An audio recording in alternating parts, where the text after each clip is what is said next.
नमस्कार, इस चैनल में आप सभी का एक बार फिर से स्वागत है।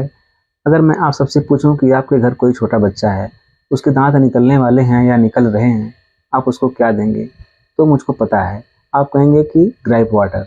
मैं पूछूंगा क्यों ग्राइप वाटर देंगे? तो आप कहेंगे कि ग्राइप वाटर पिलाने से बच्चों के दांत आसानी से निकल जाते हैं। या कुछ लोग कहेंगे कि जब बच्चों के दांत निकलते हैं, तो उस समय बच्चों की दस्त होने लगता है, तो ग्राइप वाटर पिलाने से वह दस्त बंद हो जाता है। तो मैं कहूँगा कि ये दोनों ही बात ठीक नहीं है। आप ग्राइप वाटर के बारे में ठीक से नहीं जानते हैं। तो आइए इस वीडियो को ध्यानपूर्वक देखिए। इस वीडियो में आपके कई सवालों के जवाब मिलेंगे। क्या ग्राइप वाटर का दांत से कोई संबंध है? जब ग्राइप वाटर बना था शुरू में, तो किस मकसद से बना था? और अमेरिका जैसे देश में ग्राइप वाटर पर प्रतिबंध क्यों लगाया गया था? क्या ग्राइप वाटर में अल्कोहल होता है? और अंत में आपके इस सवाल का भी जवाब मिलेगा कि ग्राइप वाटर की जगह पर बच्चों को क्या पिलाया जाना चाहिए। तो आइए पहले ग्राइप वाटर के इतिहास के बारे में अच्छी तरह से जान लेते हैं। 1840 ईस्वी के आसपास ब्रिटेन में कोई फेन नाम का स्थान है, वहाँ पर एक बुखार फैला था। उसको फेन फीवर के नाम से जाना जाता था। उस समय इस बुखार की कोई दवा नहीं थी, तो इससे माना जाता था कि बच्चों के जो पेट में मरोड़ होता है, दर्द होता है, इस बुखार में बच्चे काफ़ी परेशान होते थे, काफ़ी रोते थे। तो उस समय के जाने माने फार्मासिस्ट विलियम वुडवर्ड ने एक नुस्खा तैयार किया। इसी नुस्खे का नाम ग्राइप वाटर था। उस समय यह उस बीमारी में काफ़ी आराम दिया। बच्चों को पिलाया गया तो बच्चे जो है कम रोते थे, उनको ज़्यादा तकलीफ नहीं होती थी। तो यह काफ़ी फेमस हो गया और इसी तरह से चलता रहा। फिर बाद में यह उन बच्चों को भी पिलाया जाने लगा जिनको यह बुखार नहीं था, क्योंकि अक्सर बच्चे रात को रोते हैं।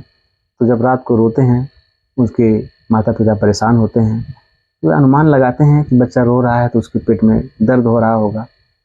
तो उनको जब पिलाया गया तो वे बच्चे आराम से सोए, रात को एक बार भी डिस्टर्ब नहीं किए। तो इसलिए यह काफ़ी प्रसिद्ध हो गया और ऐसे बच्चों को भी पिलाया जाने लगा जिनको फेन फीवर नहीं था, तो पेट दर्द के लिए इसका उपयोग होने लगा।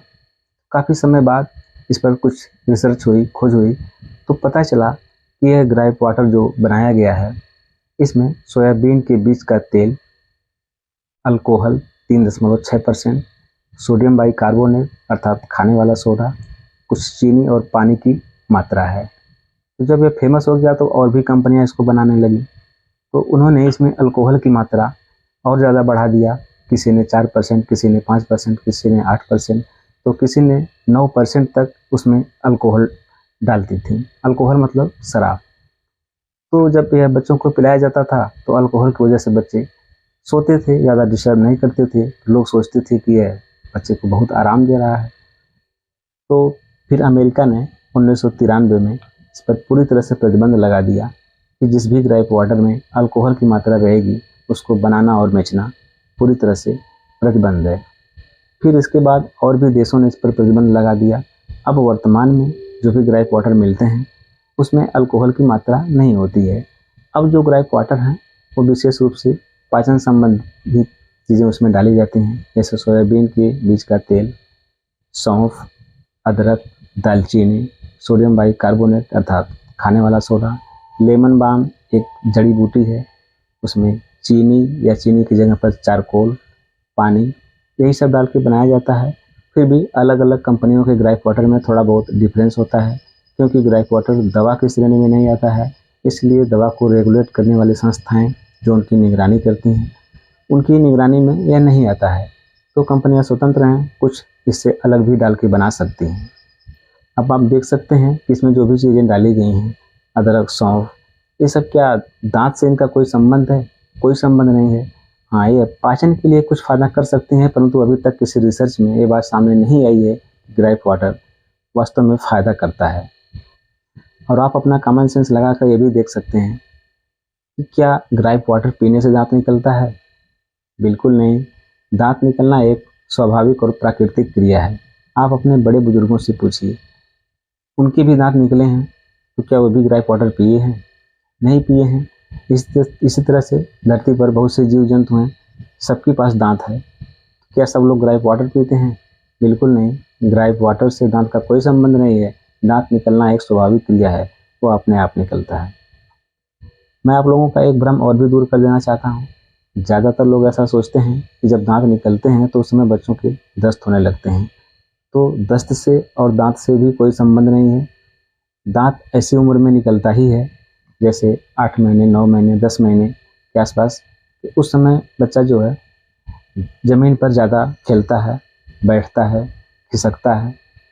तो वह ज़मीन पर जो कुछ पाता है, कपड़ा या लकड़ी या बिस्किट, तो ज़मीन पर उठा के उसको अपने मुंह में डालता है।